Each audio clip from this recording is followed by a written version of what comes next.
have to figure out how to get the mic rolling. Sylvia, you're going to come up. I'm sure we have some questions. First of all, I want to recognize Rep. Couture, who's actually in the audience. Rep. Couture, unfortunately, looks like one of the houseless population today. You grow out your beard, right? So, yeah. But I don't know if Rep. Couture remembers, but when this all got started, I went down the rabbit hole, and I kept telling him about things. He's like, oh, this will be interesting. And then it just kept rolling and rolling. And then we were actually in the Capitol for your interview, and that was where we got through all of it. And then all of a sudden, people came in the galley. And I don't know if, did you get in trouble for that, or did they? No. Okay, well, good. How this all started was, it was the first time that I'd ever seen the House Leader, J.T. Wilcox, upset. And it was over something so small because he didn't really even know about it. And we were filming his weekly review that he would do of the bills that he did, because I worked in the House legislature at the time in 2019. And, and what was interesting about was in 2023, we'd gotten such a rhythm going that I'd never really see him out of focus. And he was just irate. So I go, what's going on? And he goes, I bet you they even knew that they were putting that house in Tenino. And I go, what are you talking about? And he goes, you should probably go down there and just film that for yourself. And so I went down to film it, and when you find out that DSHS and DOC aren't showing up, it's kind of crazy. And then somebody said, well, Enumclaw is going to have the same thing. It's going to be up that Saturday. Went up that Saturday. They're down the rabbit hole too. And then that's how I got to Tracy, who was at Polsbo. And it just kind of snowballed from there. And so every lunch, I would go on my break and go over to archives and learn way more about sexual offenders than I had ever hoped to or wanted to. And it just kept snowballing. I really think SOSA, if you're going to look at it, is one of the more despicable things that we've created under the auspices that people can be fixed to those things. One of them, Kyle Sheeg, the one out of Gig Harbor, he paints houses now, and he was on that thing. He was only supposed to be on for 2 years, from 2002 to 2004.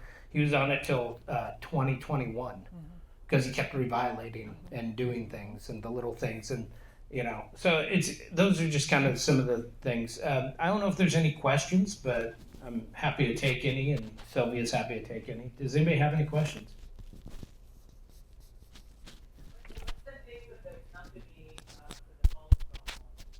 I think it's under the Viking Way property.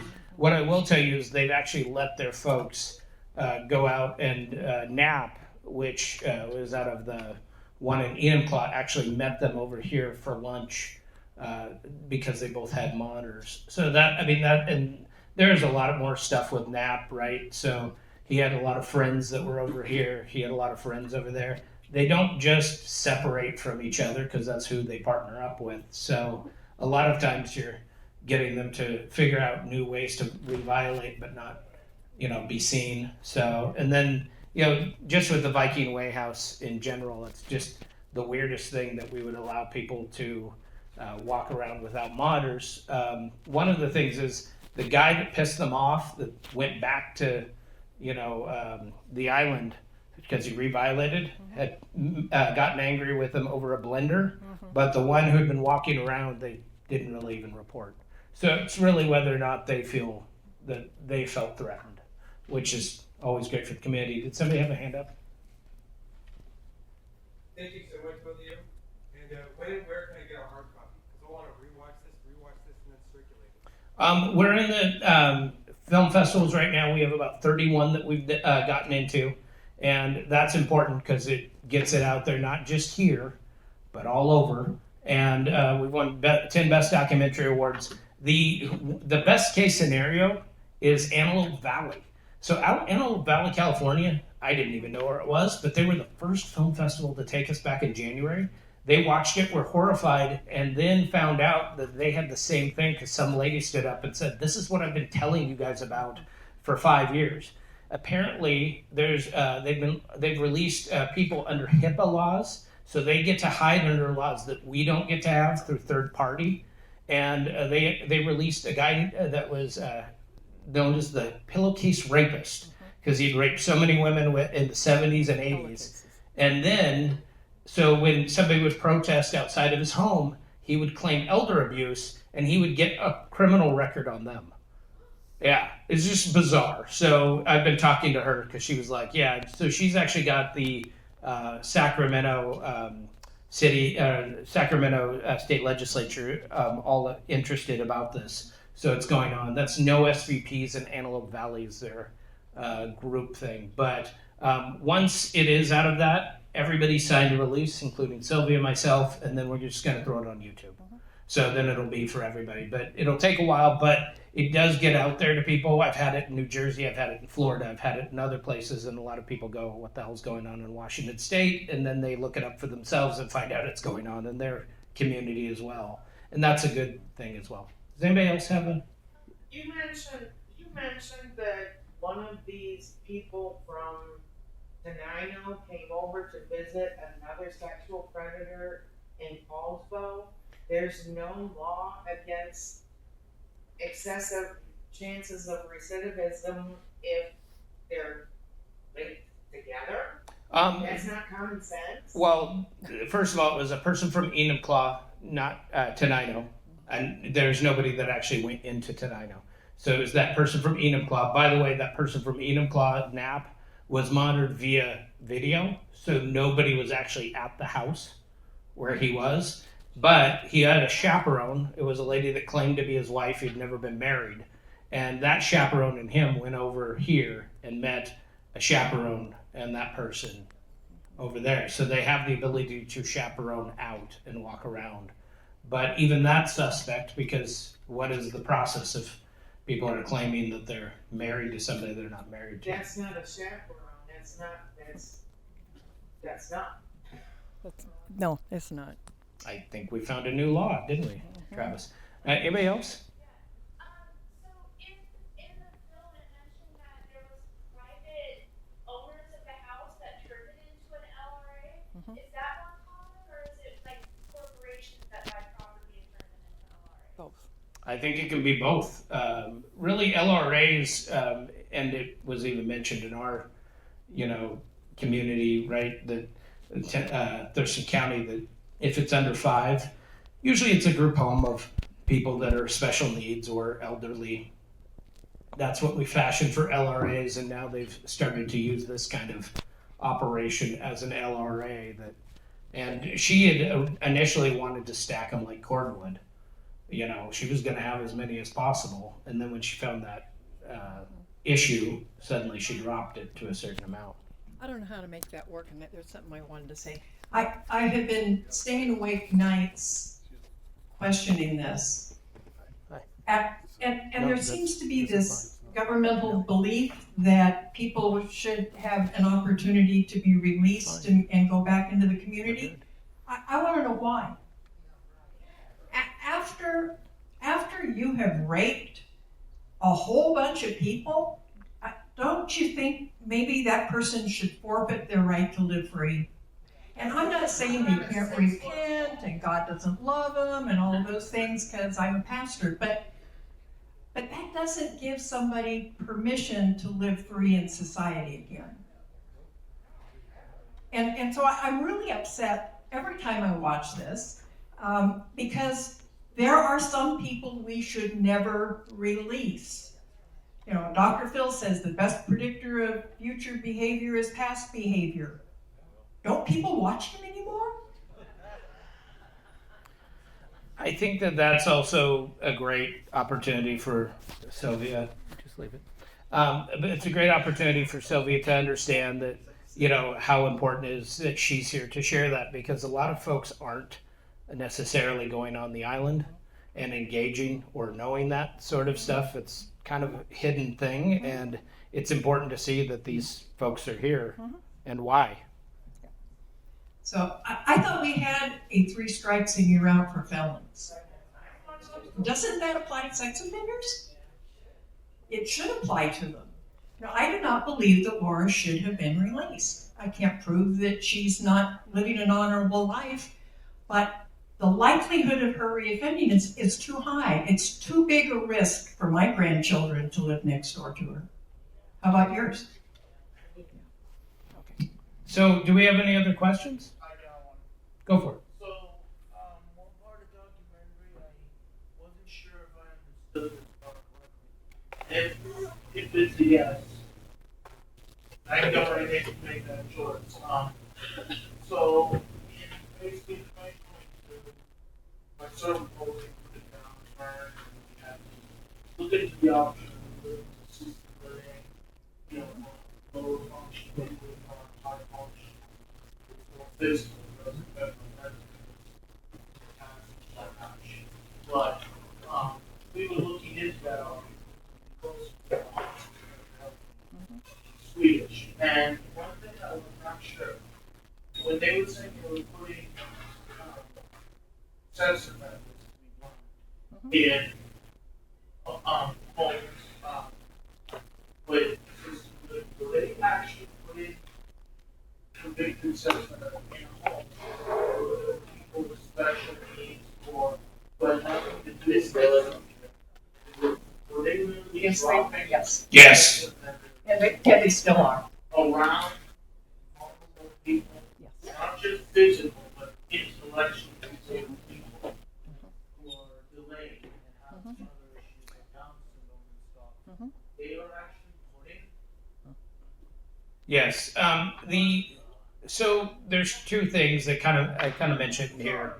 I wasn't sure I got that right. Yeah. So I You got kind it of right, Sean. I kind of mentioned this in the documentary, but the Norway amends premise, essentially, Norway has this idea that people that are convicted, sex offenders can be rehabilitated through all of this type of nurturing, and we can have them in the community and everything. But that is it's also a statistic that necessarily isn't that true. It's kind of like if I want to put lipstick on a pig and I say, oh, it's beautiful now. I can make it sound that way, but it's not necessarily true. And I think they fudged with the numbers. And the problem with DOC and DSHS, and DSHS has been the one doing the stuffing the folks into also from Western State that shouldn't be in LRAs. But it's the concept we know better. We know better, and I'm sure Travis can react to that, right? We know better, and so a lot of times they're not going to change their mind or their tune just because that sounds like something you don't want to be into, because we know better. And I think that's really one of the things that we've got to really look into. That's it. Yeah. Anything else? I have one last part. Where did they think that's a good idea? That you're literally putting dangerous people, literally with people that are perfect victims for that. It's like Common sense isn't. You know what? It's not whether or not it's a good idea. It's about, is it a fiscally good idea? It's all follow the money. It's about the money. It's cheaper to put somebody there than it is to keep them on McNeil Island. I also think it's a philosophical thing that they want to social experiment and make these things happen, because there's no consequences to them if it turns out wrong. If you notice, nobody went to jail for the person that killed the man in Lakewood, and Steve O'Bannon actually lost his election. So the person that was really upset by it didn't even keep his job. So people see R&D in this area, and then they get confused as to why. And I think that a lot of times when they just see what they see on their voting block and they only pick it for that, not common sense or whatever they want, that's where you have the issues. Does anybody else? Right here. Go for you first. Are there really effective ways that can help these people? I think that we were having an effective way, which was keeping them away from other people. I mean, I'm sorry, but Well, I mean, it's great to suggest those things, but I think it's best to maybe be away from other people if you can't handle yourself around children. Stephen Knapp used to go to schools and say their mother told me to pick them up. I mean that's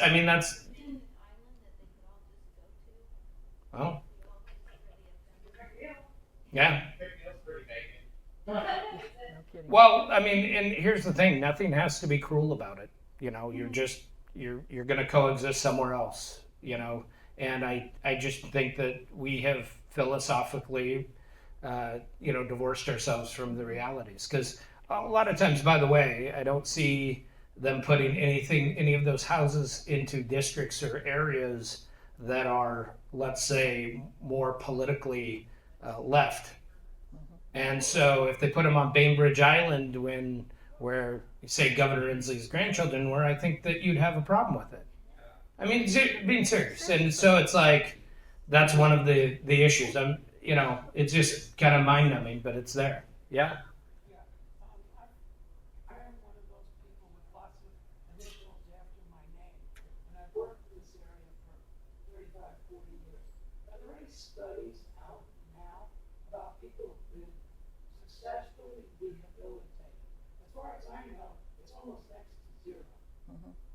Not only that, but they also stopped counting in 2012 how many people they intook and how many people they even brought out of there, specifically because they wanted to ignore the idea that they may or may not have them create recidivism rates.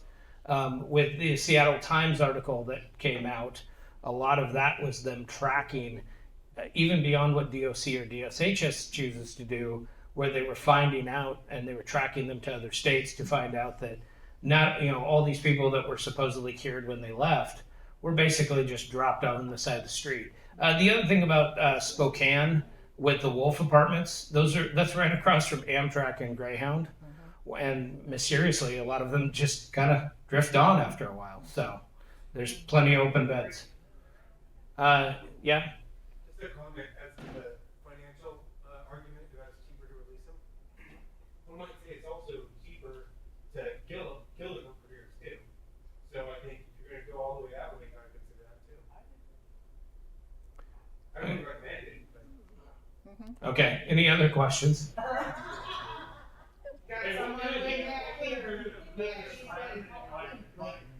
Well, you're sitting next to a representative, so you can, ask him what to do. I think one of the things that I would tell you to do right now is actively campaign for Michelle Caldeir, who's a senator.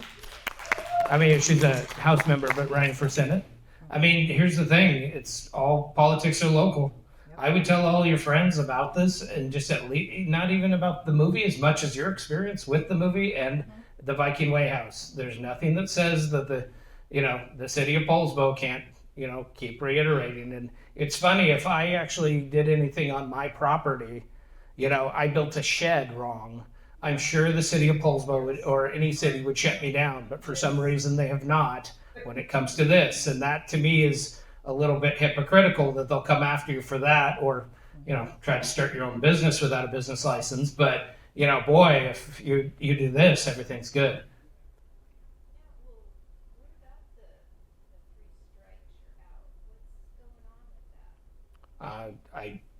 I'm not. There's a rep behind you. You can ask Travis behind you, and he can explain stuff to you. I think the 3 strikes you're out stuff they've also tried to water down in our state as well as others. Yeah. Well, especially when we have things like SOSA, Right. SOSA, which is despicable. forced in that sex offense category. Yeah. And also, there was maybe, 23, close to 24. We learned a hell of a lot more dirt about all of this than even the book can possibly portray people on, because you make it and you learn more after the fact. Yeah. Right? Community protection program, they're literally, I had to meet Roger Goodman last session because he's trying to end that program and stick the equivalent of sexual violence predators into group homes for people with disabilities. Yeah. So says the special sexual offender sentencing alternatives that was made in 1983, and it was supposed to be this wonderkind of device that allowed, somebody who had, I guess, sexually assaulted somebody and they got a one for. But a lot of times they're using it on anybody. The last one, if you want to look in Thurston County, which was a big case that came statewide, was the Ziz case, where he murdered the old lady and he was the handyman. Turns out he was also a Sosa guy who'd only served 11 months in jail for molesting his entire congregation's children. And so then he got out and he murdered that lady and tortured her for 18 hours and everything else. Your colleague Barnard was the one that I got to horrify with this first. She loves documentaries, so I thought, okay, I'll test this out on a woman that has 6 children and is a Mormon, and she was horrified beyond belief. So I think that once you start to get to that level where everybody is basically red pilled, that's all you need.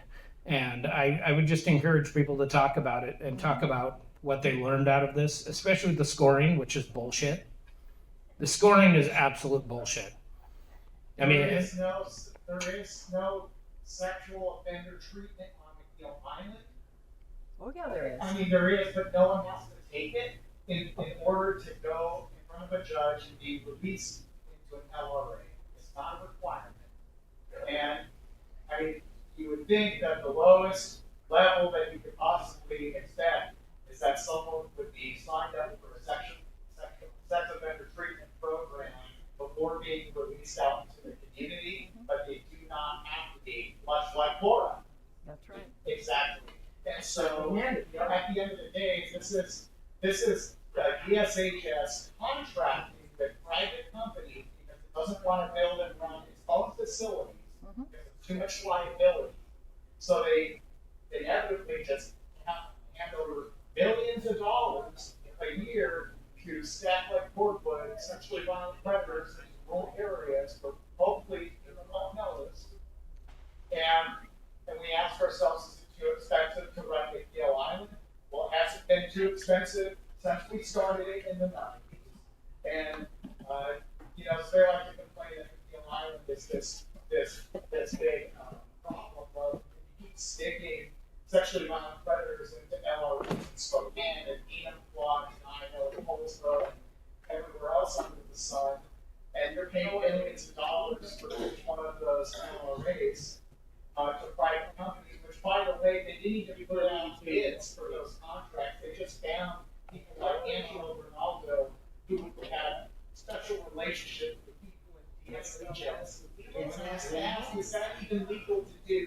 Can we sue them? They said, representative, majority, greater than sign, minority.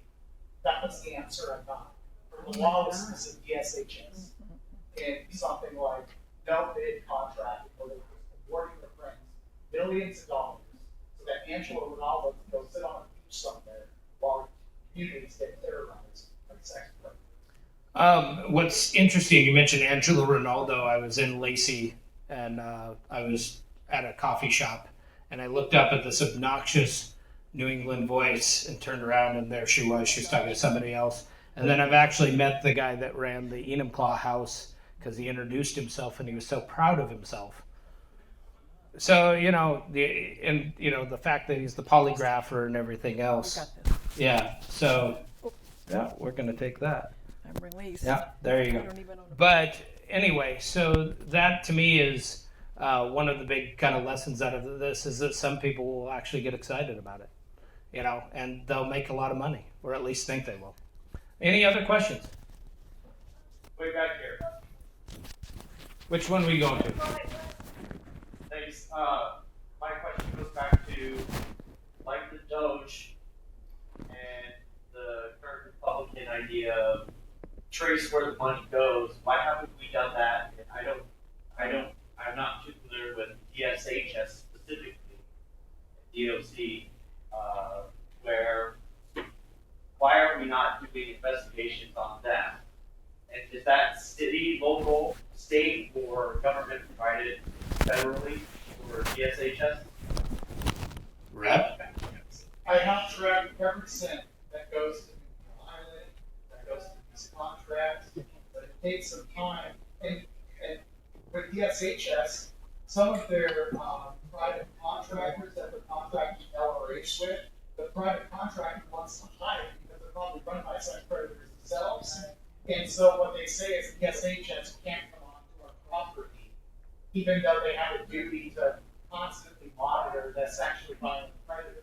And DSHS actually wrote a letter about this and testified to it just last year or last session. And so we can trace where the money goes. That's the easy part. The hard part is actually holding these people accountable for the decisions that they make. And they have created this big web of complication around the system on purpose because they want people to be confused. They don't know what is going on, so that by the time you figure it out, the house is already in your community. There's nothing you can do about it. And so we present a problem because we are knowing about it before they can set the roots down for some of these LRAs and other things. But the other part of this is that DSHS, the fork-tongued devils that they are, like every single one of them will lie through their teeth constantly. They've lied to us for years and years, and when they unpack one of their lies, they move on to the next lie. Because it's always the CYA trying to cover your ass so that they don't get found out for what they're doing to our communities. And they're not doing it to their own communities, just ours. They're doing it to the ones that are in the minority, not in the majority. Can I make a recommendation? You get background checks on people who serve in public office, just like you get a gun. Well, one of your reps had a background, and not only did they elect her, but she got it expunged afterwards, so that's not going to help you. That's actually what my comment was going to be about. So all of those in point third LD and their representative, Tara Simmons, is one of the most notorious for being soft on crime. From what I could do for my research, she has supported bills that lets the judges arbitrarily change the sentencing to reduce them, and then to also allowing felons to volunteer in schools. And then there was another one.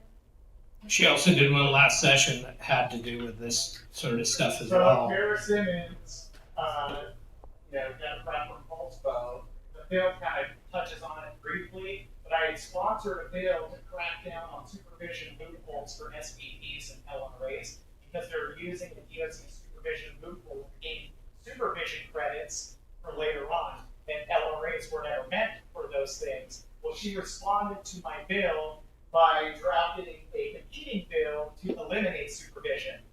It was actually violent predators. So, I mean, if that shows you the priorities of dirty, I mean, they tried to get rid of net nanny states last year. Because one of their own got caught, one of their own group got caught in the net nanny thing, yeah.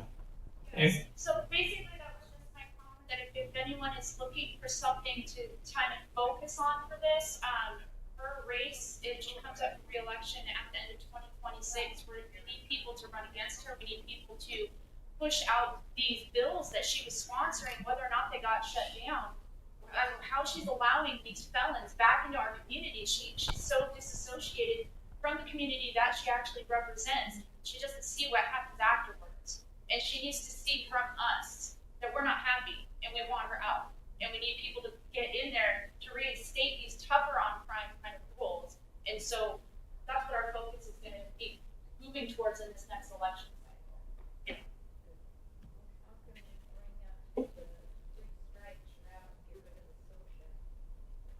I think that's important steps. I think that's also part of it. Yeah. Any other questions? Okay.